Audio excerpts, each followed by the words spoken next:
දැන් හදන්නේ පරිප්පු වෑංජනේ. මේ හොඳට හොදගත්තු පරිප්පු ටිකට වතුර චුට්ටක් දාලා ඒක ලිපෙන් තියාගන්න. ඒකට මම කහ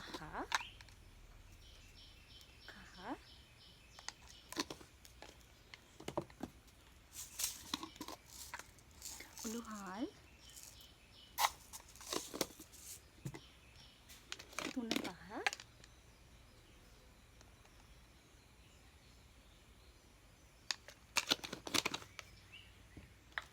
මිරිස් චුට්ටක්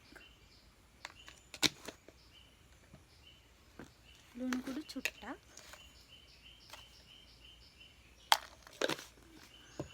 එතකොට සුදු ලුණු රම්ප කරපිංච අවු මිරිස් රතු ලුණු මේක හොඳට කවලම් කරලා විනාඩියක් දෙකක් විතර තැම්බෙන්න වහලා තියන්න.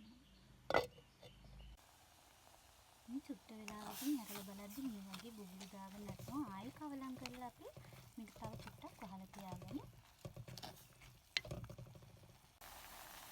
මේ ගානට හොඳට ඉඳලා තියෙන්නේ.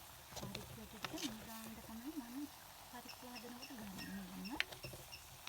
මේක වෙන භාජනයකට අයින් කරගන්නවා. දැන් මේ පරිප්පු ටික වෙන භාජනයකට අයින් කරගමු.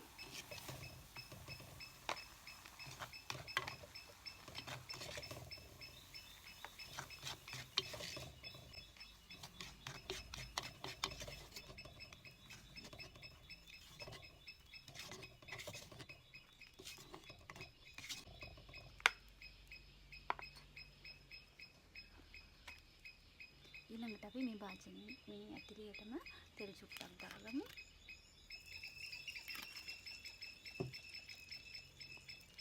තෙල් එක රත් වීගෙන ඉති අබ ටිකක්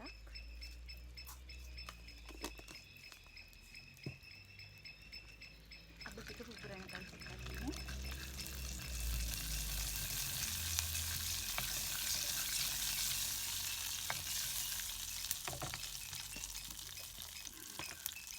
ලුණු කරපිංච ආනිස් දෙන්න. යාළුවෝ හොඳට කවලා ගන්න.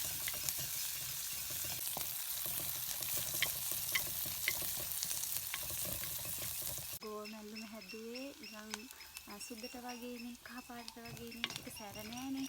මේක දැන් මම හදාන්නේ සැරට. මේක මම සැරින්න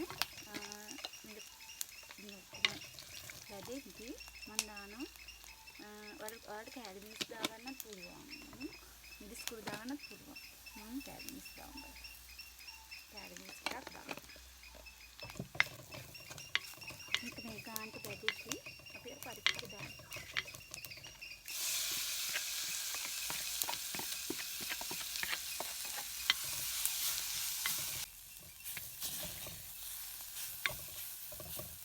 ඉතිගිරි ටිකක් දාගන්න.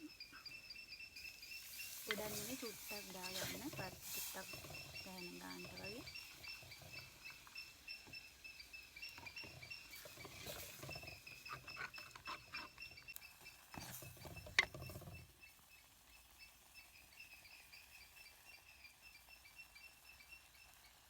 නම් ආසම මේ විදිහට තමයි පරිප්පු හදන්නේ.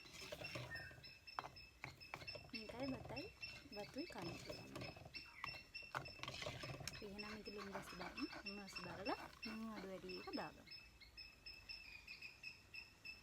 ලුණු මදි. සැරනම් තියනවා. ගන්න.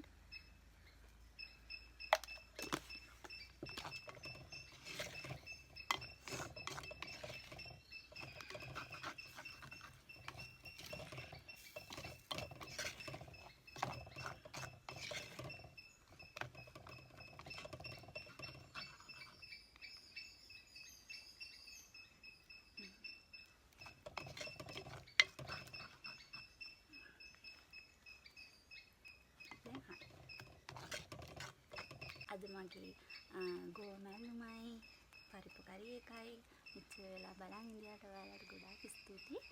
එහෙනම් ආයෙත් මේ වගේ වීඩියෝ බලන්න කැමති නම් කමෙන්ට් එකක් දාන්න. ඔයාලට සුබ දවසක්. බයි.